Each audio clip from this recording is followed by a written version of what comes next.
उत्तर प्रदेश के एक छोटे से गांव रामपुरा में एक बहुत पुराना पीपल का पेड़ था। वो पेड़ गांव के बाहर एक सुनसान रास्ते पर खड़ा था। गांव के बुजुर्ग हमेशा कहते थे, शाम के बाद उस पेड़ के पास मत जाना, वहां कुछ ठीक नहीं है। लेकिन गांव के कुछ लड़कों को इन बातों पर भरोसा नहीं था। एक दिन रवि, मोहन और दीपक, तीनों दोस्त शहर से पढ़ाई करके गांव लौटे थे। रात को तीनों चौपाल पर बैठे थे। रवि हंसते हुए बोला, ये सब भूत प्रेत की बातें बस लोगों को डराने के लिए होती हैं। तभी एक बुजुर्ग आदमी बोला, बेटा, उस पेड़ के नीचे कई साल पहले एक आदमी की रहस्यमय मौत हुई थी। तभी से वहाँ अजीब चीजें होती हैं। तो चलो आज रात वहीं चलते हैं। आधी रात का सफर। रात के 12 बजे तीनों दोस्त टॉर्च लेकर उस रास्ते पर चल पड़े। चारों तरफ सन्नाटा था, सिर्फ झींगुरों की आवाज आ रही थी।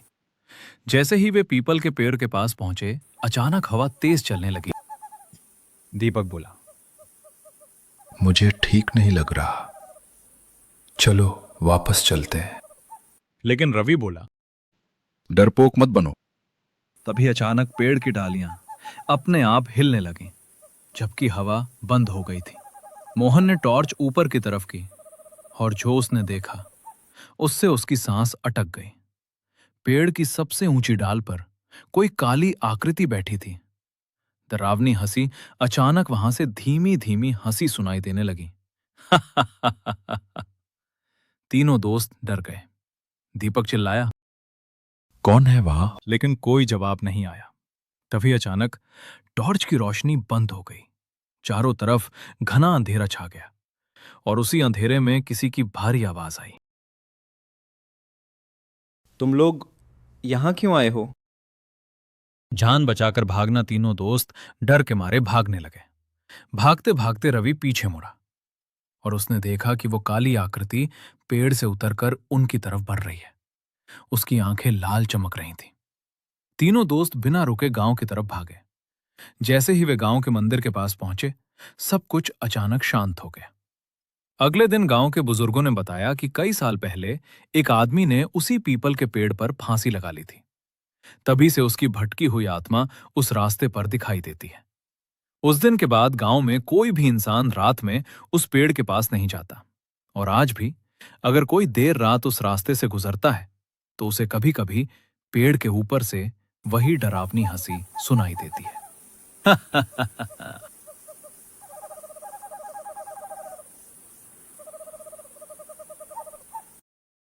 तो दोस्तों, यही थी आज की डरावनी भूतिया कहानी। अगर आपको ये कहानी पसंद आई और थोड़ी भी डरावनी लगी, तो वीडियो को एक लाइक जरूर कर दीजिए। और अगर आप ऐसी ही रहस्यमयी और भूतिया कहानियां सुनना चाहते हैं, तो हमारे चैनल को अभी सब्सक्राइब कर लीजिए और साथ में बेल आइकॉन भी दबा दीजिए, ताकि जब भी हम नई डरावनी कहानी लेकर आएं, तो उसका नोटिफिकेशन सबसे पहले आपको मिले। मिलते हैं अगली और भी ज्यादा डरावनी कहानी में। तब तक के लिए शुभ रात्रि और सुरक्षित रहिए। अगर आपने सब्सक्राइब नहीं किया, तो अगली धमाकेदार कहानी मिस हो सकती है, इसलिए अभी सब्सक्राइब करके बेल आइकन दबा दो। आपको ऐसी ही डरावनी भूतिया कहानियां सुनना पसंद है, तो चैनल को सब्सक्राइब करना मत भूलिए, क्योंकि अगली कहानी इससे भी ज्यादा डरावनी होने वाली है। हम पैसे नहीं मांग रहे, सिर्फ आपका एक सब्सक्राइब मांग रहे हैं। अगर आपको हमारी मेहनत पसंद आए, तो प्लीज सब्सक्राइब